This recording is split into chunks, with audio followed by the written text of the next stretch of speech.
अब हम डिस्कस कर लेते हैं inheritance of the two traits. Inheritance of two traits को हम लोग डाई हाइब्रिड क्रॉस भी कहते हैं, यानी इसके अंदर अब उसने एक ट्रेड के बजाय दो ट्रेड्स को जो था वो यूज करना शुरू किया। जो उसने यूज किया था उसने एक तो सीड कलर और सीड शेप जो थी वो उसको लेकर जो है वो डाई हाइब्रिड क्रॉसेस को स्टडी किया था। तो लाइक जैसे मोनो हाइब्रिड के अंदर उसने सबसे पहले जो था वो प्योर ब्रीड ली थी, बिल्कुल इसी तरह उसने डाई हाइब्रिड के अंदर भी जो था वो प्योर ब्रीड ली। अब जो पेरेंट्स प्लांट था उनमें एक उसने लिया राउंड सीड जो कि येलो इन कलर था, और दूसरा उसने लिया रिंकल सीड जो कि ग्रीन इन कलर था। यहाँ पे रिंकल सीड जो है और ग्रीन कलर रिसेसिव है, राउंड सीड और येलो कलर जो है वो डोमिनेंट है। तो जैसे इस वजह से जो पहली जनरेशन आई जिसको हम लोग F1 जनरेशन कहते हैं, उस F1 जनरेशन में सारे जो थे वो राउंड और येलो सीड थे, क्योंकि यही दो कैरेक्टर्स जो थे वो डोमिनेंट थे। अब इसको ये दो कैरेक्टर्स कैसे डोमिनेंट थे इसको हम लोग इस क्रॉस में अंडरस्टैंड कर लेते हैं। अब यहाँ पे हमारे पास जो है वो 4 सेट ऑफ अलील्स हैं।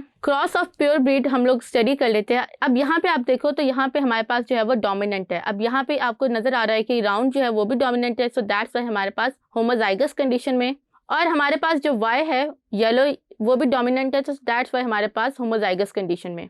इसलिए हमारे पास जो टाइप्स ऑफ गैमेट्स प्रोड्यूस होंगे वो भी one kind of gamete produce होंगे। अगर यहाँ पे जो है नॉर्मली होना चाहिए था कि अगर आपके पास 4 अलील्स हों तो 4 अलील से आपके पास 4 different types of gametes produce होते हैं, लेकिन क्योंकि यहाँ पे चारों के अंदर जो था वो सेम पैटर्न जो था वो शो हो रहा था, सो दैट्स वाई मैंने इसके लिए एक ही गैमेट का जो है वो यूज़ किया। फिर उसके बाद जो आपके पास दूसरा है वो है रिंकल्ड और ग्रीन। अब रिंकल्ड और ग्रीन है तो इसलिए आपके पास ये जो चारों अलील्स है ये रिसेसिव हैं, और इनको भी अगर मैं कम्बिनेशन करती तो 4 different types of gametes produce होने चाहिए थे, लेकिन इस केस में क्योंकि ये सारे आइडेंटिकल गैमेट्स प्रोड्यूस होने थे तो मैंने इसके लिए जो है वो एक ही गैमेट जो है वो ले लिया। अब जैसे हमने पिछले मोनो हाइब्रिड में किया था कि एक गैमेट को जो है वो हम यहाँ इस तरह लिख लेते हैं और दूसरे को जो है वो हम लोग इस तरह से जो है वो यहाँ पर लिख लेते हैं। अब जब हम इन्हें क्रॉस करवाते हैं तो हमारे पास जो है वो कॉम्बिनेशन इस तरह का प्रोड्यूस होता है, R capital Y small y। इसमें भी आइडेंटिकल होगा, capital R small r, capital Y small y। इसमें small r capital R, capital Y small y। Same fourth में भी capital R small r, capital Y small y। तो it means कि इसके पास जो हर जीन है उसकी एक डोमिनेंट फॉर्म प्रेजेंट है, सो दैट्स वाई सारे जो होंगे वो यहाँ पर येलो और राउंड होंगे। इसीलिए आपके पास जो F1 जनरेशन थी उसके सारे ऑफस्प्रिंग्स जो थे वो येलो और राउंड थे। फिर उसने इन सारे F1 जो थे वो उनको क्रॉस करवाया। यहाँ पे रिजल्ट की बात करें तो रिजल्ट में यही है कि सारे जो ऑफस्प्रिंग प्रोड्यूस हुए थे वो डोमिनेंट फिनोटाइप के थे जिसमें राउंड और येलो शो हो रहा था। अब फिर उसने जो था वो इन्हीं F1 जनरेशन को जो था वो सेल्फ फर्टिलाइज किया है। अब सेल्फ फर्टिलाइज का मतलब क्या है कि अगर मैं इसकी गैमेट्स या इसकी जीनोटाइप लिखूं तो इसकी जीनोटाइप हर एक की जो है वो capital R small r, capital Y small y है। तो इसको जब मैं अगर हम यहाँ पे लिखे capital R small r, capital Y small y, तो इसके जो गैमेट्स प्रोड्यूस होते हैं वो इन 4 कॉम्बिनेशन के गैमेट्स प्रोड्यूस होंगे। ये इस तरह से, देन ये इसके साथ कैपिटल R कैपिटल Y। अब ये जो है वो कैपिटल जो है वो रिसेसिव जो है वो कैपिटल के साथ, स्मॉल r कैपिटल Y। फिर रिसेसिव जो है वो रिसेसिव के साथ स्मॉल r स्मॉल y, और रिसेसिव जो है वो डोमिनेंट के साथ कैपिटल R स्मॉल y। तो इस तरह से हमारे पास जो है वो 4 डिफरेंट टाइप्स के गैमेट्स प्रोड्यूस हुए। इसके भी 4 गैमेट्स प्रोड्यूस होंगे और इसके भी 4 गैमेट्स। अब हमने जो है वो गैमेट्स बना लिए, अब हम इनको जो है वो F2 जनरेशन को सेल्फ फर्टिलाइज कर लेते हैं।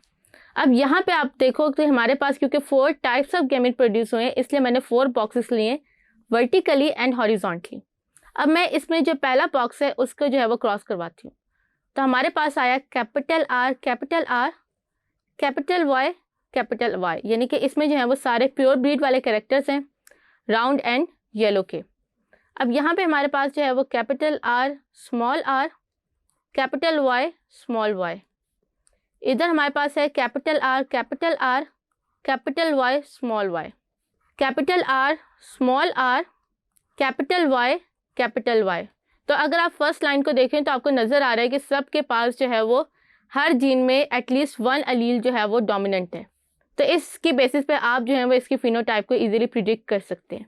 अब हम दूसरे को कर लेते हैं, दूसरे बॉक्स को।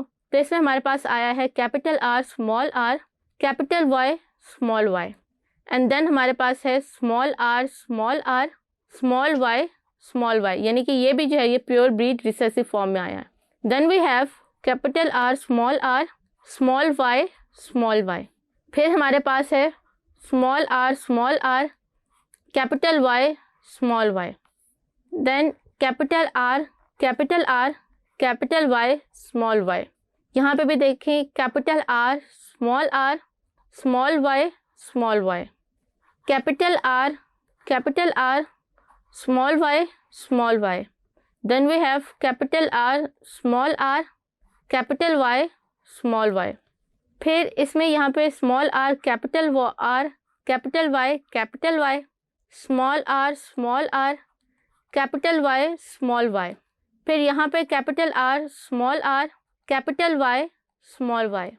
यहाँ पे स्मॉल r, कैपिटल Y। तो इन सारों को जब हमने जीनोटाइप को लिख लिया है तो अब इसकी हम लोग फिनोटाइप देख लेते हैं।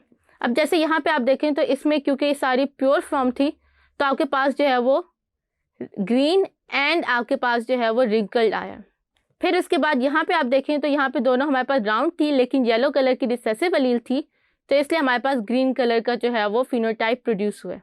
अब यहाँ पे आप देखें तो यहाँ पे भी अगेन कैपिटल R की जीन प्रेजेंट थी, यानी कि राउंड फॉर्म तो ले ली उसने, लेकिन यहाँ पे कोई भी जो थी वो डोमिनेंट एलील नहीं थी येलो कलर की, इसलिए आपके पास जो है वो ग्रीन प्रोड्यूस हुआ। फिर अब हम यहाँ देख लेते हैं, इसमें भी अगेन राउंड की जीन प्रेजेंट थी लेकिन येलो की जीन प्रेजेंट नहीं थी, कोई डोमिनेंट येलो नहीं था, तो इसलिए हमारे पास ग्रीन आ गया। अब हम यहाँ देख लेते हैं, इसको देख के आपको अंदाज़ा हो रहा होगा कि ये जो है ये प्योर ब्रेड है, यानी कि इस पर आपके पास जो प्योर ब्रीड वाले दोनों डोमिनेंट होमोजाइगस जो है ये डोमिनेंट कैरेक्टर को शो कर रहा है। फिर इसमें भी जो है ये एक कैपिटल R जो था वो राउंड को शो कर रहा था और कैपिटल Y जो है वो येलो को, सो दैट्स वाई इसके पास round and yellow colour produce हुआ। इसमें राउंड जो था वो होमोजाइगस फॉर्म में, तो इसलिए इसके पास राउंड आया। येलो इसके पास एक डोमिनेंट जी अलील प्रेजेंट है, तो यहाँ पे आपके पास जो है वो येलो आ गया। फिर अगेन यहाँ पे राउंड के लिए R जीन प्रेजेंट थी डोमिनेंट, तो ये R आ गया, और दो कैपिटल येलो डोमिनेंट थी, तो ये जो है ये आपके पास येलो आ गया। उसके बाद यहाँ पे भी अगेन एक प्रेजेंट है, तो ये हेट्रोजाइगस है, तो इसमें एक डोमिनेंट एलील है, तो इसलिए इसने यही वाली जो है वो अबव इसकी प्योर ब्रीड वाली फिनोटाइप जो है वो इसने शो की है। यहाँ पे अब आप देखें, यहाँ पे हमारे पास जो है वो राउंड की जीन्स प्रेजेंट नहीं है, तो ये जो है ये रिंकल्ड आपको नज़र आ रही है। और फिर इसके बाद क्योंकि एक जो है वो डोमिनेंट एलील प्रेजेंट है, तो यहाँ पे जो है ये कैपिटल आपको शो हो रहा है। फिर उसके बाद हमारे पास जो है ये देखिए यहाँ पे दोनों R राउंड के लिए हैं और एक येलो के लिए, तो ये भी जो है ये इसके प्योर ब्रीड वाले फिनोटाइप के कैरेक्टर्स को शो करे, विच मीन्स कि आपके पास एटलीस्ट एक डोमिनेंट होना चाहिए to express the dominant traits. यहाँ पे भी ये डोमिनेंट है क्योंकि आपके पास जो है वो एक डोमिनेंट ट्रेट प्रेजेंट है। यहाँ पे भी जो है आपके पास एक डोमिनेंट एलील प्रेजेंट है, तो इसलिए आपके पास जो है वो राउंड और येलो है। यहाँ पे आपके पास जो है वो कोई राउंड की जो है वो जीन प्रेजेंट नहीं है, इसलिए यहाँ पे जो है ये रिंकल्ड है, लेकिन येलो की जीन प्रेजेंट है, तो इसलिए ये भी जो है वो येलो है। यहाँ पे अगेन एक डोमिनेंट है, तो राउंड एंड येलो। यहाँ पे राउंड की कोई नहीं है, तो इसलिए रिंकल्ड, और येलो की जीन प्रेजेंट है, तो इसलिए येलो। सो इस बेसिस पे अगर आप देखें तो टोटल हमारे पास 16 बॉक्सेस थे। उन 16 बॉक्सेस में अगर मैं कैलकुलेट करूँ तो मेरे पास कितने फिनोटाइप्स और कितने जीनोटाइप्स आए हैं, तो वो आप जो है वो जीनोटाइप के लिए आप देख लें कि आपके पास कितने टाइप्स के अलील आ रहे हैं। आप हर एक जीनोटाइप के कॉम्बिनेशन को देख लें और उसके बॉक्सेस को आप साथ साथ उसके आगे लिखते जाएंगे। So this is the genotype. अब इसको आपको नज़र आ रहा है कि फिनोटाइप की पेजेस पे अगर हम देखें तो इसमें टोटल 9 हमारे पास राउंड एंड येलो थे, 3 हमारे पास जो थे वो राउंड एंड ग्रीन थे, 3 हमारे पास रिंकल्ड एंड येलो हैं, और 1 हमारे पास जो है वो रिंकल्ड और ग्रीन है। सो इस बेसिस पे हमारे पास बनता है 9:3:3:1, और इन सबको ऐड करें तो टोटल हमारे पास 16 है। जब उसने ये डाई हाइब्रिड क्रॉस किया तो इसकी बेसिस पे उसने एक लॉ फॉर्मुलेट किया जिसका नाम था लॉ ऑफ इंडिपेंडेंट असॉर्टमेंट, यानी कि इसके अंदर हर पेयर ऑफ जो अलील आ रहा था वो दूसरे पेयर ऑफ अलील से टोटली डिफरेंट था, और हर एक के पास, हर गैमेट के पास आपके पास डिफरेंट कॉम्बिनेशन ऑफ अलील्स जो थे वो प्रोड्यूस हो रहे थे। अब इसकी बेसिस पे अब हम यहाँ पे देख लेते हैं कि ये कहाँ पे जो है इसकी लिमिटेशन आती है। अगर हम दुनिया में देखें तो दुनिया में जो मोस्टली प्लांट्स होते हैं वो पॉलीप्लॉइड होते हैं। पॉलीप्लॉइड मीन्स कि उनके पास more than 2 sets of chromosomes होते हैं। मेंडल वॉज लकी कि उसने जो प्लांट चूज किया था वो डाई क्रोमोसोम था, यानी कि उसके अंदर जो थे वो 2 सेट्स ऑफ क्रोमोसोम्स प्रेजेंट थे। दैट्स वाई हम लोग कहते हैं कि जो मेंडल का वर्क है वो सिर्फ डिप्लॉयड ऑर्गेनिज्म, यानी कि जिनके पास 2 सेट्स ऑफ क्रोमोसोम्स होते हैं उनके ऊपर जो होता है वो अप्लाई होता है। और इसीलिए जो जीन्स होते हैं वो, फिर उसके बाद एक और बात आई कि genes on the same chromosomes could not be expected to assort independently, which means के जो अगर हम पी प्लांट को देखें तो पी प्लांट पे उसने कितने कैरेक्टर स्टडी किया था? 7। और लकीली जो पी प्लांट के पास क्रोमोसोम्स होते हैं वो भी 7 होते हैं, विच मीन्स कि एक क्रोमोसोम पे एक कैरेक्टर था। तो इसलिए जब उसने लॉ ऑफ इंडिपेंडेंट असॉर्टमेंट जो था वो जब अप्लाई किया, तो क्योंकि हर क्रोमोसोम पे एक कैरेक्टर था और हर क्रोमोसोम जो था वो अलग-अलग मूव करता है, सो दैट्स वाई उसने जो था ये लॉ जो था ये प्रिडिक्ट किया था। लेकिन अगर हम ह्यूमन की बात करें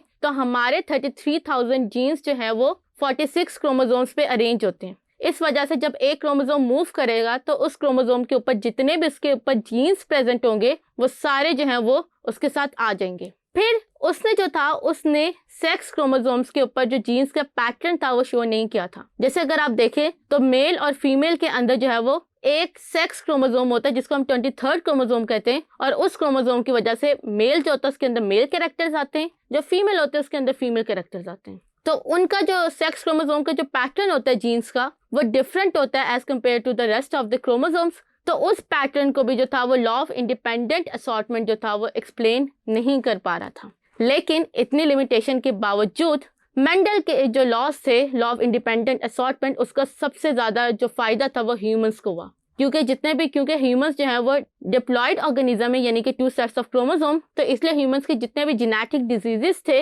उनको हम लोग इजीली स्टडी कर सकते हैं by using the law of independent assortment. तो ह्यूमंस के लिए जो था वो लॉ ऑफ इंडिपेंडेंट असॉर्टमेंट वो बहुत ज़्यादा हेल्पफुल रहा था, और ह्यूमंस के सर्टेन जेनेटिक डिजीजेस का आंसर भी जो था वो इसी लॉ की वजह से डिस्कवर हुआ और डिस्कस किया गया। तो इसके साथ ही हम लोगों ने जो है वो मेंडल्स के मोनोहाइब्रिड और डाईहाइब्रिड जो है वो ट्रेड्स को स्टडी कर लिया। अब हम नेक्स्ट टॉपिक में बात करेंगे कि कुछ ऐसे प्लांट्स भी होते हैं जो कि इनके अगेंस्ट, यानी कि इन 2 लॉज को फॉलो नहीं करते। As I told you earlier कि हर प्लांट जो होता है वो इस लॉ को फॉलो नहीं करता। कुछ जो होते हैं वो डिफरेंशिएशन या डेविएशन शो करते हैं। वो कौन कौन सी डेविएशंस होते हैं और किस तरह से शो करते हैं, इंशाल्लाह we will discuss this in the next topic. Thank you.